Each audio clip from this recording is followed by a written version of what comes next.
চেনা ব্যস্ততা আজ উধাও। গঙ্গাপাড়ে নবান্নে যখন গৃহপ্রবেশের আমেজ, লাল দিঘির পাড়ে দাঁড়িয়ে থাকা সুবিশাল মহাকারণ তখন নিঃসঙ্গ, নিস্তব্ধ। শুনশান করিডোর, তালাবন্দি ঘর। রাজ্য প্রশাসনের দীর্ঘ কয়েক দশকের পুরনো ঠিকানা আজ জৌলুসহীন। প্রফুল্লচন্দ্র ঘোষ থেকে মমতা বন্দ্যোপাধ্যায়, শাসকের চেয়ারে বহু বদলের সাক্ষী লালবাড়ি। প্রতিদিন সকাল থেকে অজস্র কর্মী, সাধারণ মানুষের আনাগোনা, কাগজপত্রের নাড়াচাড়ার শব্দ, জমা ফাইলের ধুলো, এসবেই অভ্যস্ত ঐতিহ্যে মোড়াই ভবন। সেই ছবিটার পাশেই শনিবারের মহাকারণ যেন ভাঙা হাট।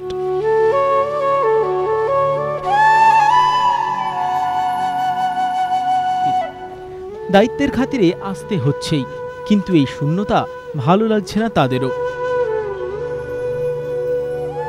কয়েকটি দপ্তর এখনো মহাকারণে রয়ে গিয়েছে বটে, কিন্তু সব মিলিয়ে সেই সংখ্যাটা নামমাত্র। আর তাদের সঙ্গী বলতে কেবলই স্মৃতি।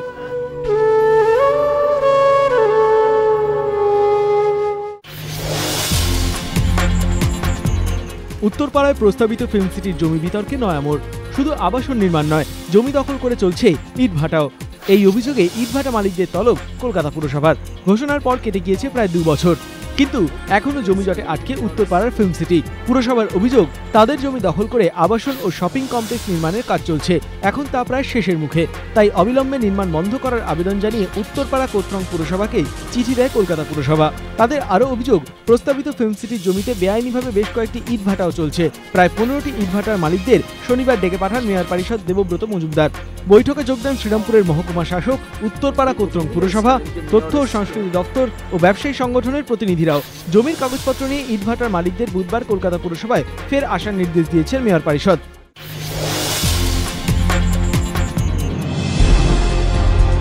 সমন্বয় বৈঠক এবং পরিদর্শন পর্ব শেষ, আর মাত্র কয়েকটা দিন পরেই পুজো। নিরাপত্তার রূপরেখা নির্দিষ্ট করতে শনিবার কলা মন্দিরে বৈঠকে বসেন কলকাতা পুলিশের কর্তারা। পুলিশ কমিশনার থেকে থানার ওসি হাজির ছিলেন সকলেই। চুলচেরা বিশ্লেষণে সকলকে বুঝিয়ে দেওয়া হয় গুরুদায়িত্ব। পুজোর নিরাপত্তা প্রশ্নে এবার বেশ কয়েকটি নতুন সিদ্ধান্ত নিয়েছে কলকাতা পুলিশ। ঠিক হয়েছে, বিভিন্ন রাস্তায় 700 সিসিটিভি ক্যামেরার পাশাপাশি এই প্রথম পুজোর দিনগুলিতে শহরে মোতায়েন থাকবে 8টি মোবাইল অ্যাসিস্ট্যান্ট স্কোয়াড। ঘটনাস্থলে পুলিশের পৌঁছতে দেরি যাতে না হয়, সে কারণেই এই সিদ্ধান্ত। কিন্তু কিভাবে খবর পৌঁছবে পুলিশের কাছে? পুজোর দিনগুলিতে কোনো সমস্যায় পড়লে হেল্পলাইনে ফোন করতে পারবেন শহরের মানুষ।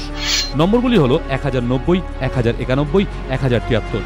পাশাপাশি থাকছে 100 ডায়াল পরিষেবাও। ডিভিশন স্তরে থাকছে বিশেষ কন্ট্রোল রুম।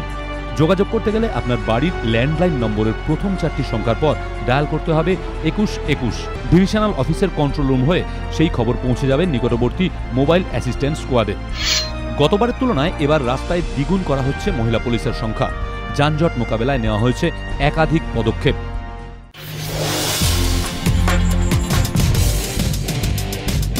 চায়না ওপেনের সেমিফাইনাল, রাফায়েল নাদালের প্রতিপক্ষ টমাস বার্ডিচ। প্রথম সেট 4-2-এ এগিয়ে রাফা, হঠাৎই পিঠে ব্যথা। ম্যাচ থেকে নাম তুলে নিতে বাধ্য হলেন নাদালের চেক প্রতিপক্ষ। ফাইনালে পৌঁছলেন নাদাল, তার সঙ্গে সঙ্গে বিশ্ব র্যাঙ্কিংয়ে শীর্ষস্থানে কামব্যাক নিশ্চিত করলেন। 2011 জুলাইয়ের পরই শীর্ষস্থান খুইয়েছিলেন। চোট আঘাত ভুগিয়েছে দীর্ঘদিন, কিন্তু তিনি তো হারতে জানেন না। 27 বছরের রাফা এদিন বলেছেন, এবছরটা আমার কাছে খুবই গুরুত্বপূর্ণ, সম্ভবত আমার ক্যারিয়ারের সেরা সময়।